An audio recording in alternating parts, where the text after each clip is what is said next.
Pompey Sound apologises in advance for the technical quality on today's Steve Bone piece. We had to do it on a phone line due to technical difficulties.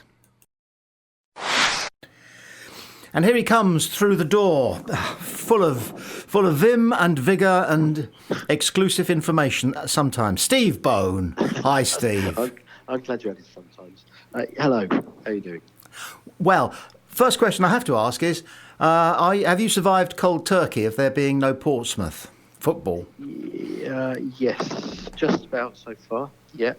What are we, 3 weeks since the last game? And I'm okay so far. I'm bearing up, as I hope you are. There's been other football to follow, hasn't there? Which I think helps. You know, as cup finals and playoffs and what have you, all going on. Which hold a bit. Some of them hold a bit of interest. Some of them don't. Found myself even tuning into what I still call the UEFA Cup final on TV on Wednesday night, because there was two English teams involved. Saw the second half of that. Although by the time I found where it was being shown and how to get to that place that it was being shown, Discovery Plus I think it was called, which I'd never watched before in my life, I'd missed the only goal and most of the first half, so not a great success, but there it is. But in terms of Pompey, yeah, it's 3 weeks since we last saw a game, something like 11 or 12, I think, till we next see them in proper action. But I'm okay with it at the moment. I like a little break from it all once the long season has finished. So it suits me a little bit. There will be people that are desperate for something to do on a Saturday afternoon and don't know what to do with themselves. But I'm okay. I've got a bit of cricket to watch. Might go to a bit of horse racing, and I'll get through. We'll get through it together. Yes. We just need to soldier on, and before long, the next season will be upon us. But the news, the transfer rumours come thick and fast, and that's what keeps us ticking over, doesn't it? The thought of new blood. Takes straight over, doesn't it? When there's no matches to report. Well, even sometimes during the season, transfer rumours seem to be the main source of news. But certainly once the season finishes, attention turns to who's leaving, who's coming in, who are we going to be linked with, how much money might we spend. It's been a funny one so far, and I don't think there have been too many players linked strongly with Pompey in terms of being ones that you think, there may well be something to that. There have been some names flying around, haven't there? But it almost seems like so far most of the attention has been on, we had a week or so waiting for the retained list. That sort of kept us occupied, didn't it? And even since then, we've had the issue of whether we might get Rob Atkinson back. To a lesser extent, will we get one or two other loanees back? Probably not, if you're talking about people like Potts and Hayden. And a little more interest this year than maybe previous years in which of the contracted players might actually be ones that move on if they think they're not going to get regular games. We've talked about it on Pompey's Sound before, and you've talked about it with others on here. I think the people like Sadie and Towler have kind of been told, if you want to go somewhere else where you think you might get 40 games next season, please, we won't stand in your way.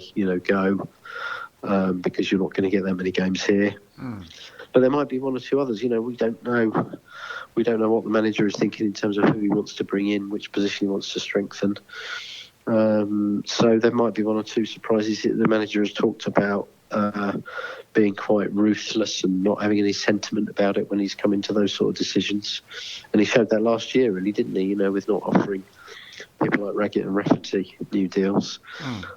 He's not afraid to make decisions which could be a bit unpopular at the point where they're made. So a lot of focus on sort of existing players at the moment rather than new names, but I'm sure that will change as the transfer window, the first transfer window of two, opens on the 1st of June. Yeah, I must say, listening to what you're saying there, I think you got that one dead right. But let me ask you this, and it's a complex issue, but if a player is contracted to Pompey, say they've got another year on their contract to run, but they are surplus to requirements, and we announce that they're free to leave, If another club comes for them, do they have to pay Pompey anything at all, or are they effectively free transfers now? No, I think you still have to pay. I think there would still be a transfer. Pompey would still want a transfer fee, generally, for a player who is still under contract. Right. But if it's a player that, if it suits Pompey to move that player on, then there'll be some negotiating about that fee. You know, they're not going to they're not going to push the other club to pay massive money. I suppose in some instances, you know, you could come to an agreement whereby there's no transfer fee as such, but there's some other payment is made. I'm not sure how it works. I'm sure there's rules about how they're allowed to do it, and how it shows up in the profits and losses on the balance sheet. But no, I think generally you're not. So if we're talking, for example, about Sadie and Towler, they're not free agents. You know, they are still contracted to us, and if somebody wants to buy them, they should be paying a bit for them. But so it's the equivalent of having a for sale sign hung around your neck, I suppose. Yes, yeah. And it increases your chances of finding somewhere you like. Yes. Because hopefully more people will make inquiries.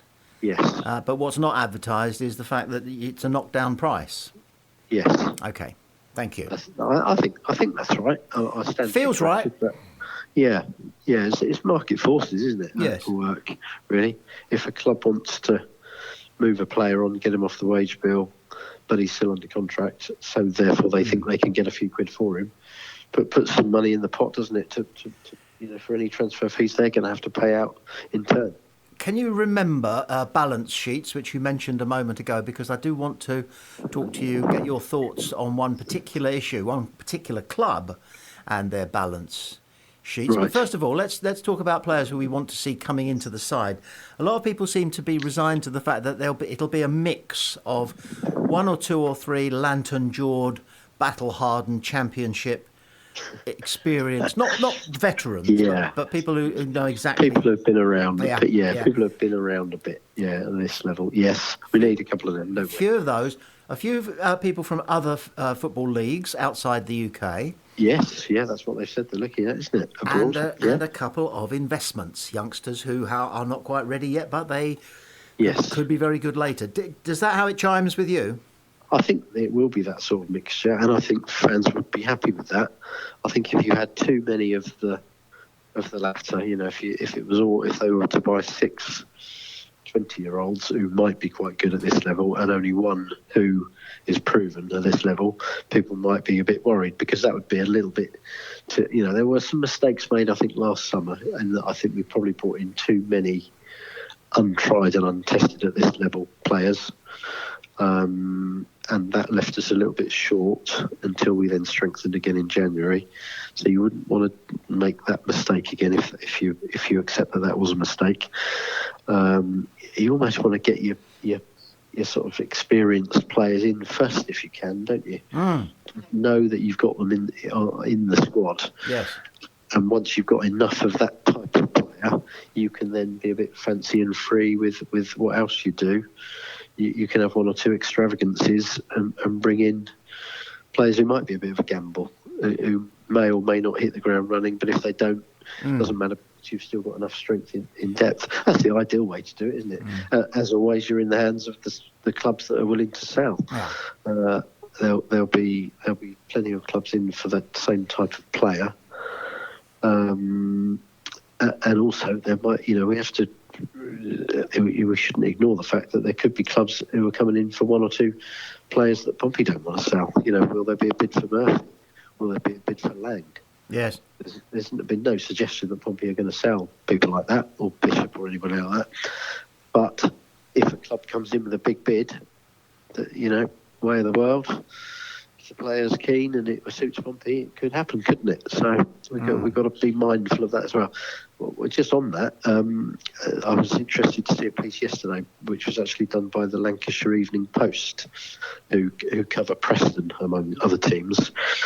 They've produced a table that they've headed Championship 25-26 spending power. And they have worked this out. They've looked at the 24 clubs in the Championship this season, what their so-called spending power will be, and they've based this on those are getting parachute payments, those who aren't. And they've looked at the past couple of sets of accounts over the past couple of years for these clubs in terms of revenue, what they've spent, what they've brought in, and they've produced a league table. And it's quite interesting. As you would expect, Pompey are well down it. Pompey are actually 21st in this table with an alleged spending power of 16.4 million. And I don't think that means they can go and spend that much on transfer fees. I think that means, that's bringing in fees, wages and all sorts of things. But at the top of this table, want to have a guess who's at the top of this table? Put you on the spot now, like you put the spot on me. If it's Leicester, then there's two things to talk about there. So I'm going to go Leicester. It is Leicester by some distance, with a spending power of 99 million. Which is incredible, really. It's 6 times Pompey's spending power, and there are 3 clubs: Millwall, Preston, and Oxford are all below Pompey in the stakes as well. Oxford are bottom with 11.5 million. But yeah, Leicester up there at the top with 99 million. But as you say, not necessarily that straightforward for them, is it? No, because they're about to face an inquiry into misspending. Yes. Looking at possible points deduction, aren't they? Yes. I don't know. I don't know the ins and outs of it. I will say that. But yeah, that could happen, couldn't it? Because everybody is saying, Leicester have had a bad season, but they'll be very strong. They'll be one of the favourites to go back up if they have enough sort of sanctions put on them. That could change things, couldn't it? Yeah, and lawyers start to get busy as well, because apparently a team was relegated from the Premier League not that long ago, and they would have incurred a points deduction, but their lawyers were able to argue that since they're now in the Championship, the Premier League can't instruct the Championship to deduct those points. Oh, so yeah, interesting points. That club escaped that points deduction, but they've closed that loophole, I read. Right. And so Leicester could start with minus 10. Yeah, which changes things for them, doesn't it? Yeah. I mean, I can't begin to understand all the financial fair play rules and what the clubs are allowed to do and what they're not. I've got quite a superficial understanding of it, but clearly Leicester are feeling the heat a little bit at the moment. As other clubs have in recent seasons, and I'm sure others will go the same way, because clubs must know the rules, mustn't they? And a lot of them seem to kind of push the boundaries and put the rules to the test and see if they can just break them a little bit and get round them in a way they're going to get away with. Some probably do. But it's an interesting table that if people can see on it, if people go to lep.co.uk and search on Championship spending power, something like that, you'll see, funnily enough, it's Leicester, Southampton, Ipswich are the top 3 in terms of what they can spend or what they may be able to spend. You've then got Sheffield United, Bristol City, Sunderland. Obviously, one of Sheffield United or Sunderland is going to go up. Norwich, Middlesbrough, Wrexham are well up, coming up from League One. Obviously, got very wealthy owners. They've got a spending power that's almost double Pompey's, according to this list. Where are Birmingham on that list, if I may ask? Birmingham are mid-table. They're halfway down. Right. A bit below Wrexham, which surprises me a little bit. I thought Birmingham was seen as the more powerful of the two, but maybe not. But they're on 24.3 million. You've got QPR 21, Derby 21, Watford 17, and then you get down to, there's a few on 17 and probably just behind that lot on 16. So there'll be a fair amount of guesswork involved in this, but it's still quite an interesting guide to who might be shelling out the most over the coming months. Yeah, the reason I asked about Birmingham is because I read, I think about 48 hours ago, the first rumour concerning Josh Murphy being sold. The vultures are circling. And it was Birmingham who were linked to him. Right. I'm going to ask a cruel, brutal question. What do you think he would fetch? Oh, that is a cruel question. Isn't it? I don't know. I really don't. It's hard to calculate, isn't it? Because of his age.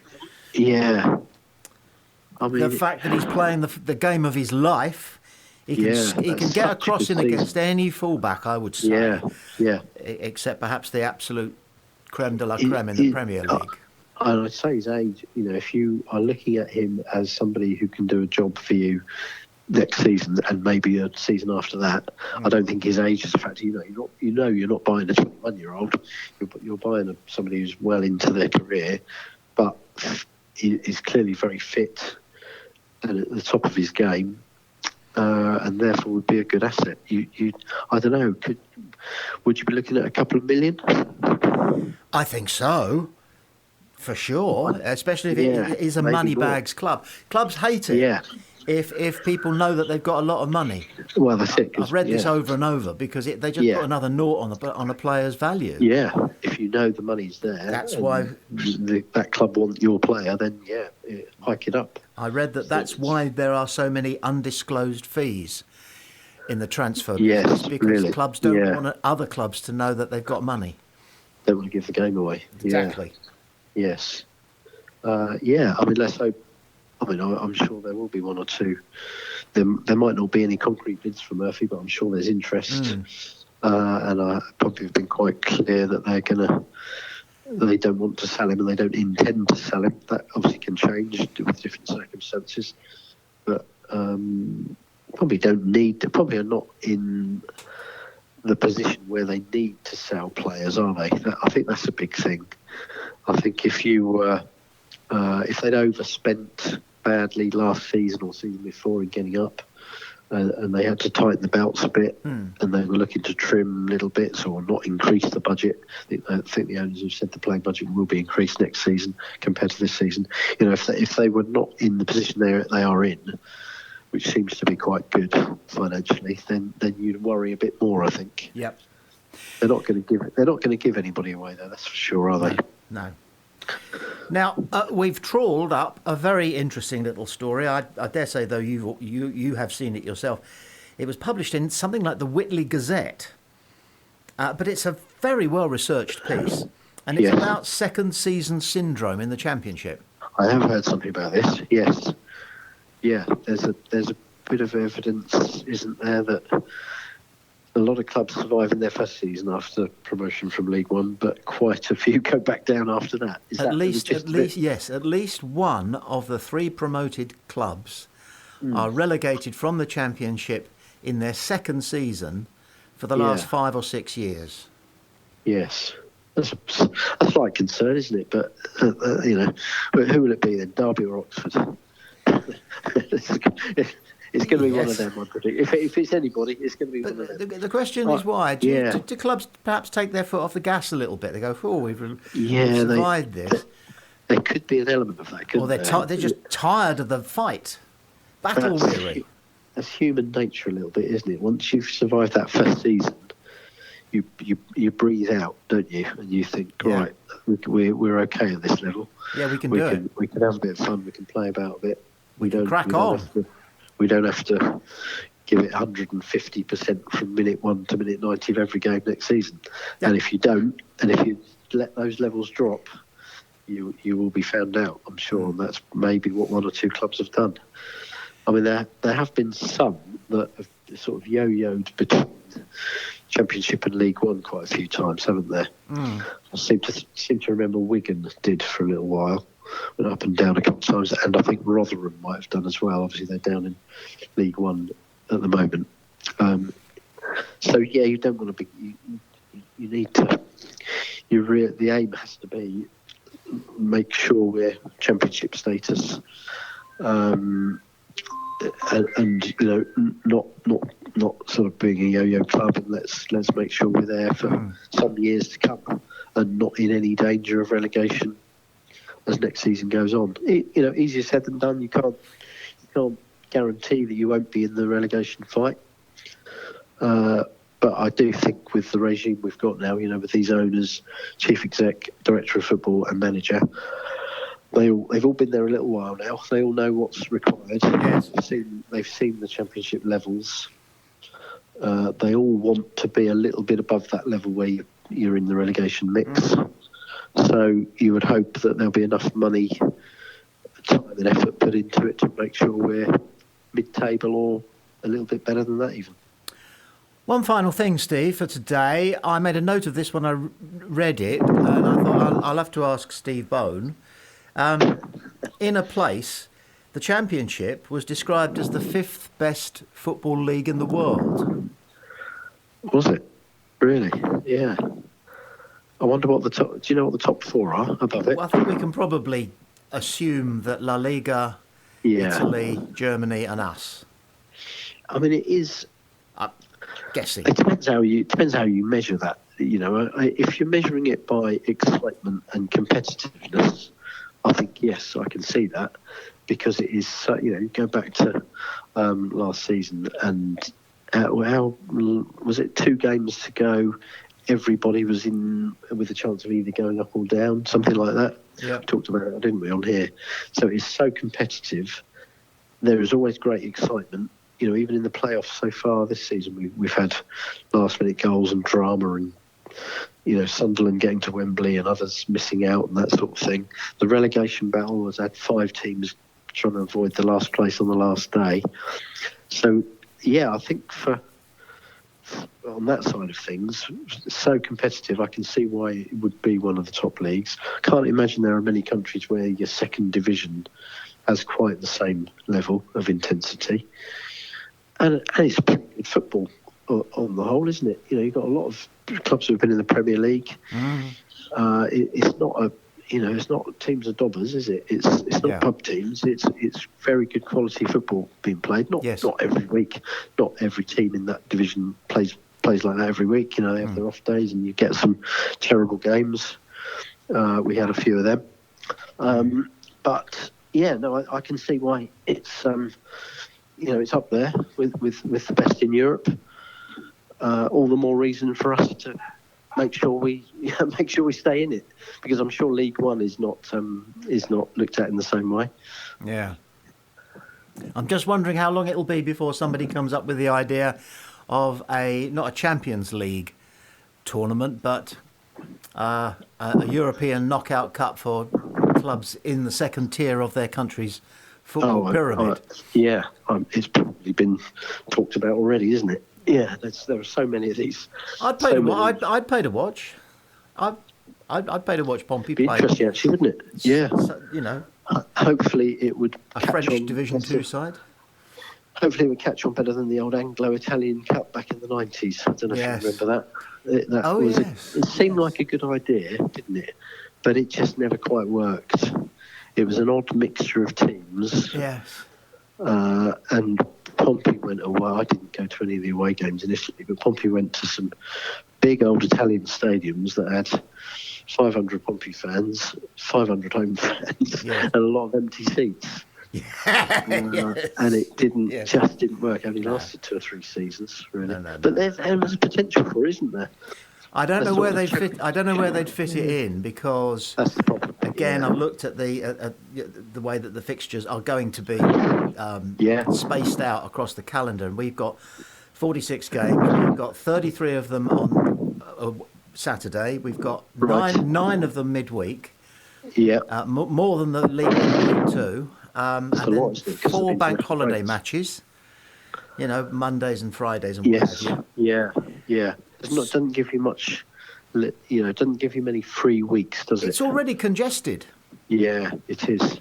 And that's before you've brought the League Cup and the FA Cup into play. Yeah. Which will take up more midweeks and a couple more Saturdays. I tell you what, it's not just the players who need a rest, it's the fans. We need a rest. It does. You don't mind the players. Yeah. Now, I'll let you go off and see whether you can work out your television remote. Do.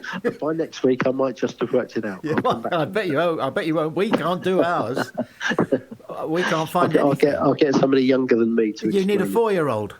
Yes. Oh, yeah. We'll be straight in there. All right. Great talking, Steve. Thank you. And to you. Look forward to the next one.